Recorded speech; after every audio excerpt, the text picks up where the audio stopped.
As one of America's most notorious founding fathers, Alexander Hamilton has become a cultural icon as the star of a modern Broadway musical, even though he was a highly divisive figure in his time.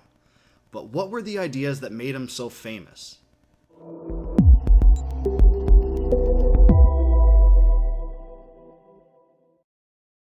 Number 1. Governmental Centralization. Hamilton profusely believed that a strong, centralized government was necessary for political stability and national livelihood. In contrast to people like his political rival Thomas Jefferson, he was an enemy of a decentralized approach to government that emphasized federalism. In this he sided with people like James Wilson, Gouverneur Morris, and Charles Pinckney. Even before the Philadelphia Convention of 1787 that drafted the Constitution, Hamilton pushed the states to grant additional powers to Congress, and played a key role in arranging the Annapolis Convention, a 1786 gathering in which 5 states mulled political issues between the states and national authority. He also displayed his inclination for centralization in the Philadelphia Convention, where he proposed a radically nationalist, British-oriented system of government. Instead of a president, Hamilton's proposal would have featured a monarch that served for life and held an absolute veto over law. He also declared that senators should serve for life and be elected by national electors rather than the people of the states. His plan also conferred supreme legislative authority that allowed for laws to be passed on all subjects, a federal veto over state law, and a supreme judiciary with expansive jurisdiction.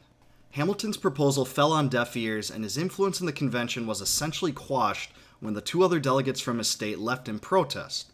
Nevertheless, it is hard to deny that his overall vision has taken root in the United States, especially in the last century. Number 2. Political aristocracy. Doubting that the masses could be fully trusted with the reins of government, Hamilton favored a trusted elite of learned men, wise to the world, and able to make most of a country's political decisions. In his proposal for an ideal government, he stated a desire to give the rich and well-born a, quote, distinct, permanent share in the government. Hamilton wrote that democracy encouraged oppression and exacerbated political turmoil. In New York's ratification convention, he wrote that historic democracies, quote, never possessed one good feature of government. Their very character was tyranny, their figure deformity. He was hardly alone in the founders in distrusting democracy, which he once called a disease, but he was certainly less trusting of the masses when compared to people like Thomas Paine, George Mason, Elbridge Gerry, and Thomas Jefferson. Number 3. Mercantilism. Hamilton's desired economic platform consisted of a desire to establish national credit by assuming the debts of the states, the establishment of a national bank, and domestic subsidies, which were then called bounties. He also championed protectionist tariffs to penalize foreign trade and encourage domestic industry. Most of these ideas are articulated in his Report on the National Bank and Report on Manufactures in the early 1790s. Assuming the debts of the states was consummated in 1790 when the first Congress adopted a compromise to allow the U.S. capital to be positioned in the South in return for the Assumption Plan.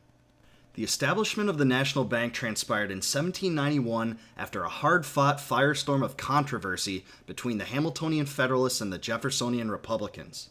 Along with Attorney General Edmund Randolph, Jefferson and Madison argued that the enactment of the bank was unconstitutional because there was no enumerated power in the Constitution to allow for it, and that it was not strictly necessary to bring Congress's power into fruition, and that money could be coined without it. Hamilton disagreed, admitting that the Constitution contained no explicit power for its implementation, but arguing that the bank was necessary to establish financial order, establish credit, and bring about uniform currency. George Washington read the opinions of his cabinet and sided with Hamilton.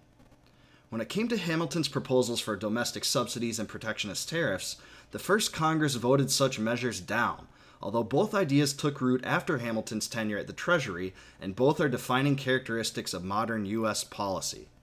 There were also several other things that separated Hamilton from many of his peers. In the 1780s, he sided against policies to confiscate land from loyalists, which he believed an affront against the property of the state's inhabitants.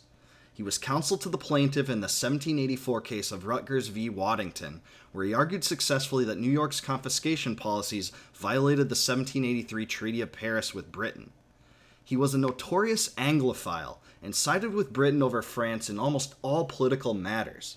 For example, he supported Washington's neutrality proclamation, which kept the United States out of the French Revolutionary Wars. He also backed the Jay Treaty, a highly controversial arrangement that normalized relations with Great Britain. Hamilton was famous for his political feuds, which involved some of the most famous people and causes of his time. Among his foes were George Clinton, Thomas Jefferson, John Adams, and Aaron Burr, who ultimately killed him in a duel. In my book, Compact of the Republic, I explained how Hamilton's deeds undermined the original intent of the Constitution. I've included a link to that below, in addition to links on the best works on Alexander Hamilton. If you like this video, please like and subscribe for other History in a Nutshell videos.